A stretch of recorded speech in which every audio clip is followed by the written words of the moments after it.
શક્તિ સ્વરૂપા બહેનો, માતાઓ તેમજ આદરણીય ભાઈઓ, વડીલો, આજે આપણે સાપ્તાહિક સત્સંગની અંદર એક નવા વિષય પર ચિંતન મનન કરશું.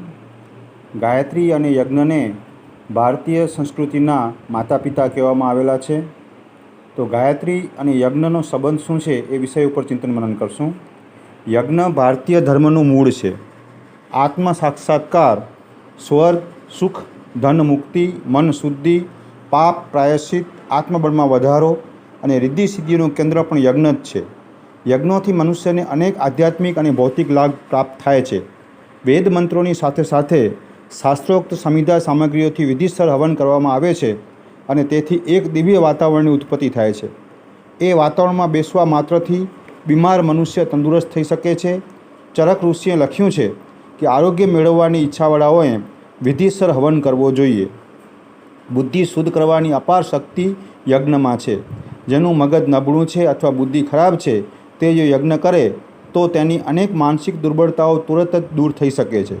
યજ્ઞથી પ્રસન્ન થયેલ દેવતા માણસને ધન, સૌભાગ્ય, વૈભવ તથા સુખ સાધન આપે છે. યજ્ઞ કરનાર કદી ગરીબ રહેતા નથી. યજ્ઞ કરનાર સ્ત્રી પુરુષોના બાળકો બળવાન, બુદ્ધિમાન, સુંદર અને દીર્ઘજીવી હોય છે. ગીતા વગેરે શાસ્ત્રોમાં યજ્ઞને જરૂરી ધર્મ કાર્ય બતાવવામાં આવેલ છે અને કહેવામાં આવેલ છે કે યજ્ઞ ન કરનારને લોક કે પરલોક કાંઈ પણ પ્રાપ્ત થતું નથી. યજુર્વેદમાં કહેવામાં આવેલ છે કે જે યજ્ઞને ત્યાગે છે તેને પરમાત્મા ત્યાગી દે છે. યજ્ઞ દ્વારા જ સાધારણ મનુષ્ય દેવત્વ મેળવીને સ્વર્ગના અધિકારી બને છે. યજ્ઞને બધી ઈચ્છાઓ પૂર્ણ કરનાર કામધેનુ અને સ્વર્ગની સીડી પણ કહેવામાં આવેલ છે. યજ્ઞ કરનારના આત્મામાં ઈશ્વરીય પ્રકાશ ઉત્પન્ન થાય છે અને તેથી થોડા જ પ્રયત્નથી સદગતિનું દ્વાર ખુલી જાય છે. યજ્ઞ આત્મ સાક્ષાત્કાર અને ઇન્દ્રિય પ્રાપ્તિનું અમોઘ શસ્ત્ર છે. યજ્ઞથી અમૃતમય વરસાદ થાય છે.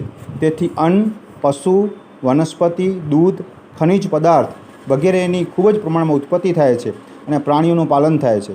યજ્ઞથી આકાશમાં અદૃશ્ય રૂપે સદભાવનાવાળું સૂક્ષ્મ વાતાવરણ ઉત્પન્ન થાય છે અને તેથી અનેક જાતના રોગ, શોક, ભય, કલેશ, અન્યાય, અત્યાચાર નાશ પામીને બધા લોક પ્રેમ અને સુખ શાંતિથી રહી શકે છે.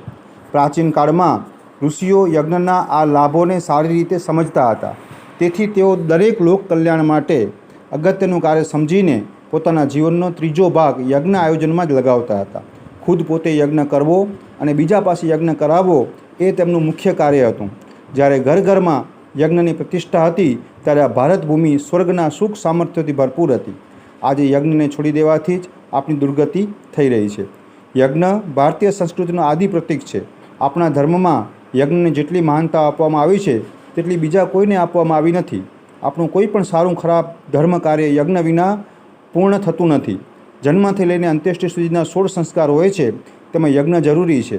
જ્યારે બાળકનો જન્મ થાય છે ત્યારે રક્ષા માટે સૂતક નિવૃત્તિ થાય ત્યાં સુધી ઘરોમાં અખંડ અગ્નિ રાખવામાં આવતો હતો. નામકરણ, યજ્ઞોપવિત, વિવાહ વગેરે સંસ્કારોમાં પણ હવન જરૂરી છે. છેલ્લે જ્યારે શરીર છૂટી જાય છે ત્યારે તેને અગ્નિને સોંપવામાં આવે છે. હવે લોકો મૃત્યુ વખતે ચિતા સળગાવીને એમ જ લાશને ભસ્મ કરી દે છે, પણ શાસ્ત્રોક્ત રીતે જોવામાં આવે તો તે પણ એક સંસ્કાર જ છે. તેમાં વેદ મંત્રોથી વિધિપૂર્વક આહુતિઓ આપવામાં આવે છે અને શરીર યજ્ઞ ભગવાનને અર્પણ કરવામાં આવે છે. દરેક કથા, કીર્તન, વ્રત, ઉપવાસ, વાર તહેવાર, ઉત્સવ વગેરેમાં હવનને જરૂરી માનવામાં આવે છે. હવે લોકો તેનું મહત્ત્વ અને વિધાન ભૂલી ગયા છે અને ફક્ત પ્રતિક પૂજા કરીને કામ ચલાવી લે છે. ઘરોમાં સ્ત્રીઓ કોઈને કોઈ રૂપમાં યજ્ઞની પ્રતિક પૂજા કરે છે.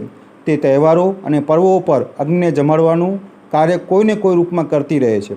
થોડો અગ્નિ લઈને તેના ઉપર ઘી નાખીને પ્રગટાવો અને તેમાં પકવાન, મીઠાઈ વગેરે નાના નાના કોડિયા હોમવા અને પછી જળથી અગ્નિ પરિક્રમા કરી લેવી.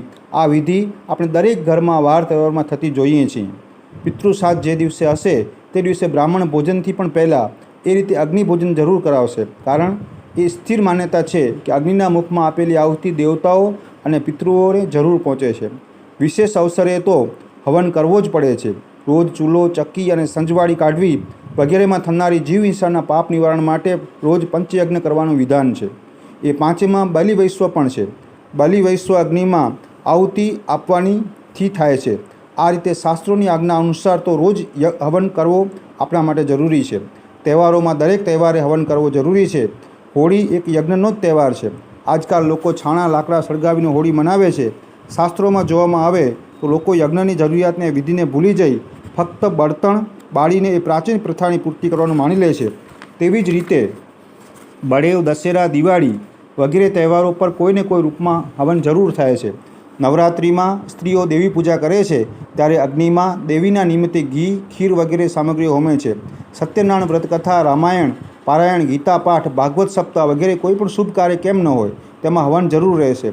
સાધનાઓમાં પણ હવન જરૂરી છે. જેટલા પાઠ, પુરસ્ચરણ, જપ વગેરે કરવામાં આવે છે પછી તે વેદોક્ત હોય કે તાંત્રિક, તેમાં હવન કોઈને કોઈ રૂપમાં જરૂર કરવો પડે છે. ગાયત્રી ઉપાસનામાં પણ હવન જરૂરી છે. અનુષ્ઠાન કે પુરસ્ચરણમાં 10મો ભાગ હવન કરવાનું વિધાન છે. સંજોગો વસાત 10મો ભાગ હવન ન થઈ શકે તો 27 ભાગ જરૂરી છે. ગાયત્રીને માતા અને યજ્ઞને પિતા માનવામાં આવેલ છે. એ બંનેના સંયોગથી મનુષ્યનો આધ્યાત્મિક જન્મ થાય છે અને તેને દ્વિજ કહે છે. બ્રાહ્મણ, ક્ષત્રિય, વૈશ્યને દ્વિજ કહે છે. દ્વિજનો અર્થ બીજો જન્મ.